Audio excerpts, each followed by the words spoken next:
Breast cancer होता क्या है, कितने प्रकार का होता है और ये डेवलप कैसे होता है एक ह्यूमन बॉडी में। अगर किसी को नॉर्मली उसके ब्रेस्ट एरिया में कोई पेन हो रहा हो, वो क्या नॉर्मल पेन हो सकता है या फिर वो कैंसरस ही हो सकता है? Being a woman itself is a risk factor for a breast cancer. Family history. जिनकी फैमिली में first degree relatives such as like माँ, मौसी, नानी की बहनों, ऐसे फैमिलीज में किसकी ब्रेस्ट और ओवरी रिलेटेड कोई कैंसर है, फिर उन्होंने कि ब्रेस्ट कैंसर होने की संभावना ज़्यादा रहती है। लाइफस्टाइल फैक्टर्स में स्पेशली ओबेसिटी। अनसेड चीज़ है कि ब्रेस्ट कैंसर है तो वो सिर्फ फीमेल को ही होगा, तो इज देयर एनी पॉसिबिलिटी कि ब्रेस्ट कैंसर मेल्स को भी होता है?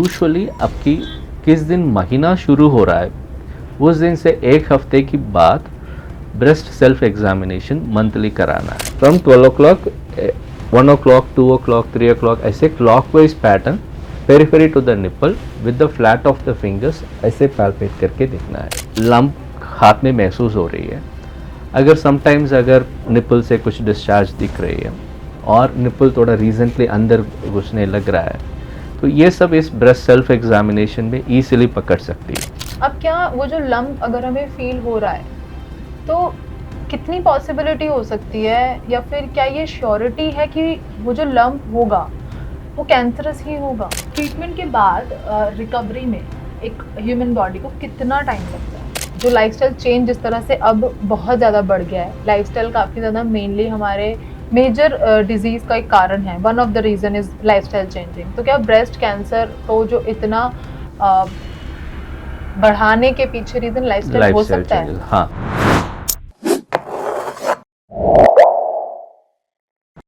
नमस्कार, मेरा नाम है आंचल सनोरिया, आप देख रहे हैं हेल्थवेयर मीडिया।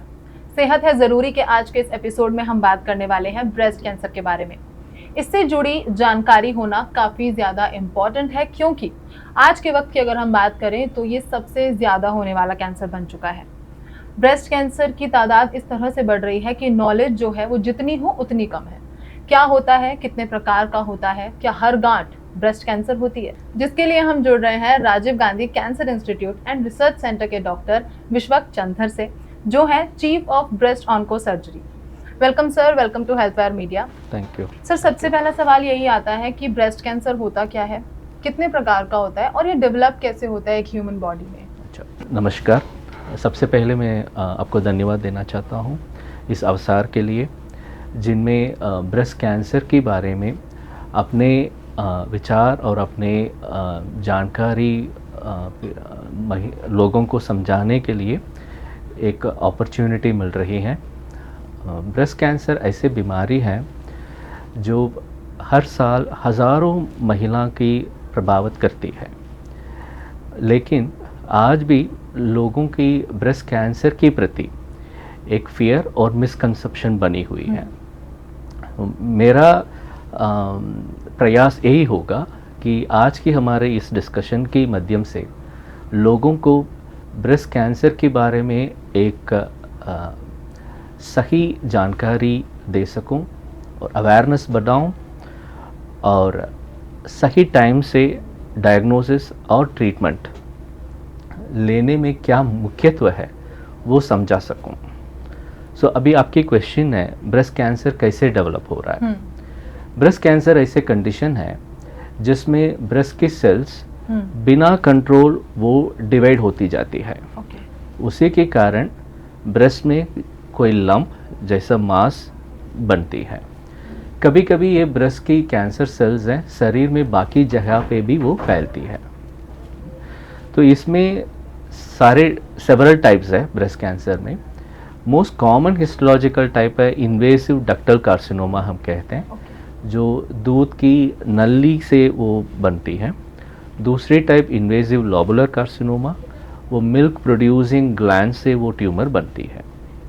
इसके अलावा 5 मॉलिकुलर सब टाइप्स है, वो हम कहते हैं बायोलॉजिकल प्रोफाइल ब्रेस्ट कैंसर की, वो हार्मोन रिसेप्टर्स की बेसिस में 5 मॉलिकुलर सब टाइप्स भी है।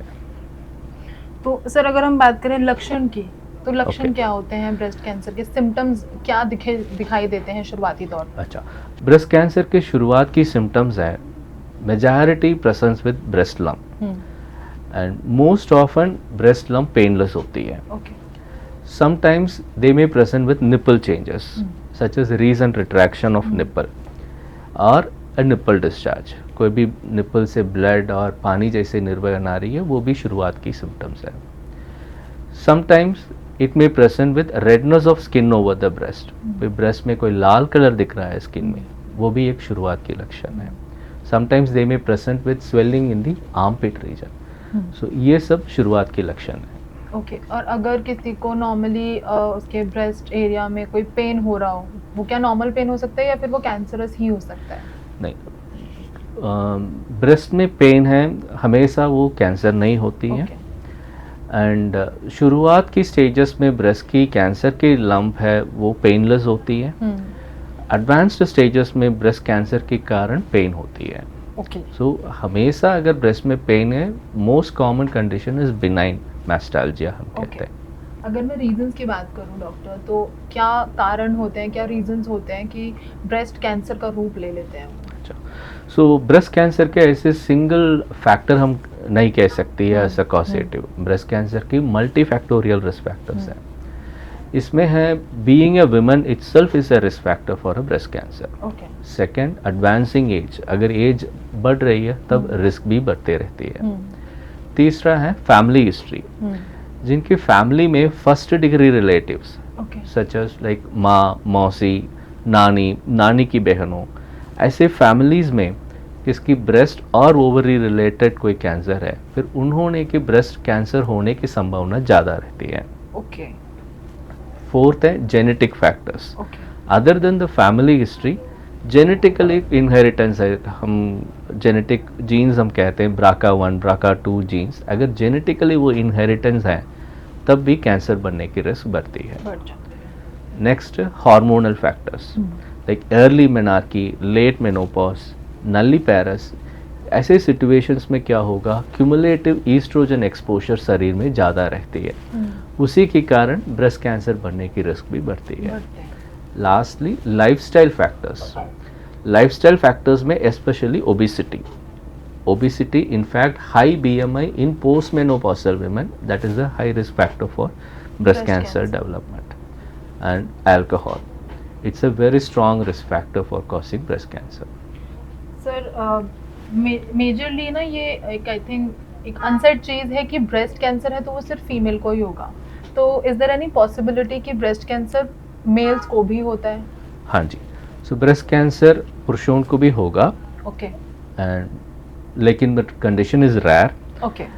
1000 केसेस अगर हम ब्रेस्ट कैंसर देख रहे हैं, उसमें करीब एक मेल ब्रेस्ट कैंसर होता है. It's very rare. उतना रेयर है ब्रेस्ट कैंसर. डायग्नोस की अगर मैं बात करूँ तो हम कैसे पता लगा सकते हैं? एक तो होता है कि टेस्ट और डायग्नोसिस कुछ हैं, उनके थ्रू हम पता लगा सकते हैं, वो भी एक आप बताइएगा. दूसरा, अगर हम एक सेल्फ एनालिसिस करें तो वो क्या होंगे? नॉर्मली घर पे बैठे अगर आपको कोई भी तरह की एक आशंका है, एक डाउट है, तो हम अपने आप को एक सेल्फ एग्जामिन कैसे कर सकते हैं? अच्छा, सो डायग्नोसिस हम करते हैं ट्रिपल असेसमेंट बेसिस में. ये क्या है triple assessment? First, clinical breast examination. तो क्लिनिकली ब्रेस्ट कोई जनरल सर्जन और प्रेफरेबली अ ब्रेस्ट सर्जन ब्रेस्ट को एग्जामिन करेंगे. सेकेंड, इमेजिंग मोडालिटी, जो अल्ट्रासाउंड या मैमोग्राफी या MRI scan, that depends on patient की एज और पेशेंट की ब्रेस्ट डेंसिटी के हिसाब से इसमें क्या इमेजिंग करना है वो हम सलाह देते हैं. सो अगर by clinical breast examination and by imaging में कोई लम्प सस्पिशियस लग रहा है, फिर will go for the third assessment, core needle biopsy, जिसमें थोड़ा सा टिश्यू हम बायोप्सी करा के हम टेस्ट करते हैं, माइक्रोस्कोपी के अंडर हम एनालिसिस करते हैं. इस ऐसे ही कंफर्मेशन हो रहा है ब्रेस्ट कैंसर की डायग्नोसिस. ऐसे ट्रिपल असेसमेंट की पॉजिटिव प्रेडिक्टिव वैल्यू है 99.9% है. तो इसकी मतलब है 99.9% इस ट्रिपल असेसमेंट की इंटरप्रिटेशन है वो कंफर्म हो जाती है ब्रेस्ट कैंसर की डायग्नोसिस पे. सेकेंड आपका क्वेश्चन है कैसे हम सेल्फ ब्रेस्ट एग्जामिनेशन करूं. सो महिला यूजुअली आपकी किस दिन महीना शुरू हो रहा है उस दिन से एक हफ्ते की बाद ब्रेस्ट सेल्फ एग्जामिनेशन मंथली कराना है। अच्छा। हाँ जी। So just very simple, just हम वॉशरूम पे मिरर की फ्रंट पे खड़ा करके इजीली कर सकती है। जस्ट ऐसे ये फ्लैट ऑफ द फिंगर्स में ऑपोजिट साइड ब्रेस्ट को सारे क्वाड्रेंट से क्लॉकवाइज पोजीशन, फ्रॉम 12 o'clock से ऐसे क्लॉकवाइज पोजीशन इमेजिन करना है ब्रेस्ट को। So from periphery towards the nipple ऐसे हमारा फ्लैट ऑफ दिस 3 फिंगर्स से ऐसे पैल्पेट करके आना है। ओके। तो from 12 o'clock, 1 o'clock, 2 o'clock, 3 o'clock ऐसे clockwise pattern periphery to the nipple with the flat of the fingers ऐसे पैल्पेट करके देखना है। ओके। सो कोई भी नया लंप हाथ में महसूस हो रही है, अगर समटाइम्स अगर निपल से कुछ डिस्चार्ज दिख रही है और निपल थोड़ा रिसेंटली अंदर घुसने लग रहा है, तो ये सब इस ब्रेस्ट सेल्फ एग्जामिनेशन में ईजिली पकड़ सकती है। ओके। तो ऐसे कोई वार्निंग साइन सिम्टम्स दिख रहा है, देन ज़रूर बगल में कोई ब्रेस्ट सर्जन को दिखाना ज़रूरी है। ओके। सर, अगर हम रेगुलरली मैमोग्राफी कराते हैं तो इसके ट्रीटमेंट में क्या ये बहुत ज़रूरी होती है?